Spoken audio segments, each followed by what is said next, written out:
Myself જાગૃતિ બ્રહ્મભટ્ટ, અમદાવાદ, નરોડા અમૃતાલય સેન્ટરમાં જે રિઝલ્ટો મળી રહ્યા છે એવું જ રિઝલ્ટ લઈને આવ્યા છે શ્વેતાબેન. એમને શું તકલીફ હતી, કેટલા સમયની તકલીફ અને શું રિઝલ્ટ મળ્યું છે આપણે શ્વેતાબેનના શબ્દોમાં સાંભળીશું. શ્વેતાબેન, આપ ક્યાંથી આવો છો? હું અમદાવાદ બારેજાથી આવું છું. અને તમને શું તકલીફ હતી? મને મણકાની તકલીફ હતી. સીડીમાં પડી ગયાથી મને મણકામાં વાગ્યું હતું મને. હાજી. આ તકલીફ તમને કેટલા સમયથી હતી? 6-7 મહિનાથી હતી. હવે 6-7 મહિનાથી તમને જે આ તકલીફ હતી એની સારવાર તમે બીજે કરાવેલી? હા, કરાવી હતી, પણ મને ત્યાંથી કોઈ રિઝલ્ટ ના મળ્યું. બહુ દુખાવો થતો, બેસવામાં તકલીફ, નીચે બેસી નથી શકતી હું. પણ અહીંયાથી દવા ચાલુ કરીને 6 મહિનામાં સરસ રિઝલ્ટ મળ્યું. અને અમારી દવાનો કોર્સ તમે 6 મંથ કર્યો અને 6 મહિનામાં તમને રિઝલ્ટ મળી ગયું. હવે આ જે કમરની તકલીફ હતી એના કારણે તમને શું તકલીફ પડતી? નીચે બેસવામાં તો પહેલી બહુ જ તકલીફ, નીચે બેસી જ નથી શકતી હું, કશું કામ ના થાય મારથી.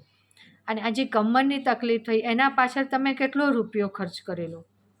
40-50 હજાર ખર્ચો થયો મારે, પણ કોઈ રિઝલ્ટ ના મળ્યું. પછી અહીંયા આવ્યા. હા. અને અમારી દવાનો 6 મંથનો તમે કોર્સ કર્યો અને દવા બંધ કરે કેટલો સમય થયો? 3 થી 4 વર્ષ થયા. 3-4 વર્ષ થયા, ફરી આ તકલીફ નથી થઈ? થઈ જ નથી. બરાબર. જે રિઝલ્ટ તમને મળ્યું એ કમ્પ્લીટ મળ્યું છે. દવા બંધ કરે 3-4 વર્ષ થયા, ફરી આ તકલીફ પાછી નથી આવી. પછી તમારા સનને લઈને આવ્યા, તમારા બાબાને. એ ભાઈને કેવું છે? એકદમ સરસ થઈ ગયું. એમને શું તકલીફ હતી? એમને ઢીચણની તકલીફ હતી. એના ઢીચણમાં એકદમ કેલ્શિયમ ઓછું થઈ ગયું. અહીંયાથી 4-5 દવાખાના બદલ્યા પણ કોઈ રિઝલ્ટ ના પડ્યું.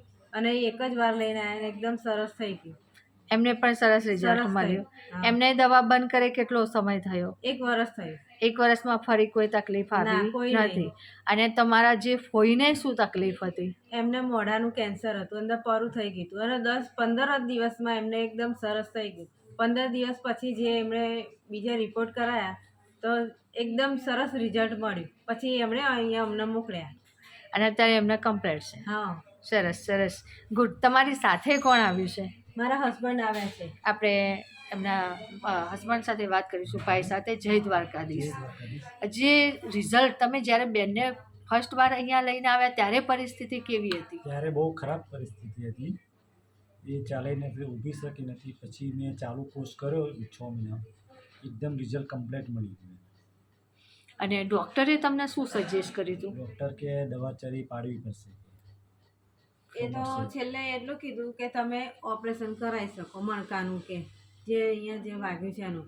મેં કીધું મારા મણકાનું ઓપરેશન કરાવવાનું કોઈ કામ કરનારું મારે નહોતું ઘરમાં. અમે હસબન્ડ વાઈફ 2 જણા જ છીએ. તો મણકાનું જે ઓપરેશન કરાવીએ તો અમને સાચવે જ કોણ? પહેલાં મારા બાળકોય નાના છે તો મને 2-3 જણે ઓપરેશન કરવા ના પાડી. પછી ફોનમાં વિડીયો જોયા, મારા કોઈએ સજેશન આપ્યું, અહીંયા આવ્યા તો મારો ઓપરેશનની તકલીફ ટળી ગઈ. હું તો ભગવાનનો અને તમારા બધાનો ધન્યવાદ કરું છું. તો મારા નવું જીવન અને તમે ભગવાન જેવા બધા થઈને આવ્યા મારા માટે. તો થેન્ક યુ બેન. તો બધાનો આભાર માનું છું. ઓકે. સરસ સરસ સરસ. મેં 2 વર્ષ અહીંયા આવ્યો.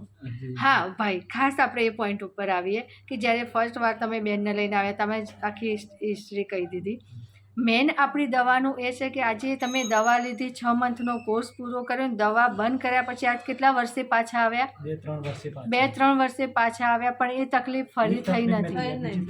આજે ઘૂંટણની લઈને આવ્યા છે. સરસ સરસ. જેવું તમને કમરમાં કહું કે જે નવા પણ હોય, જેમને તકલીફ હોય તો અહીંયા જ આવજો અને 100% રિઝલ્ટ મળશે. પણ શાંતિથી મળશે. ધીરજ રાખવી પડે કે આપણે તાત્કાલિક રિઝલ્ટ ના મળે. કહેવાય ને કે ધીરજના ફળ મીઠા. અને મને તો અહીંયા હું તો આમ જ માનું છું. હવે મારા સાસુનો પણ એ લોકો અહીંયા આવતા નથી, પણ મને તો અહીંયા વિશ્વાસ પૂરેપૂરો બેસે છે. સરસ સરસ બેન, બેસ્ટ રિઝલ્ટ મળ્યું છે. આજે ઘૂંટણની દવા આપી એમાં પણ તમને બેસ્ટ રિઝલ્ટ મળશે. આપનો મોબાઈલ નંબર? 9987808779.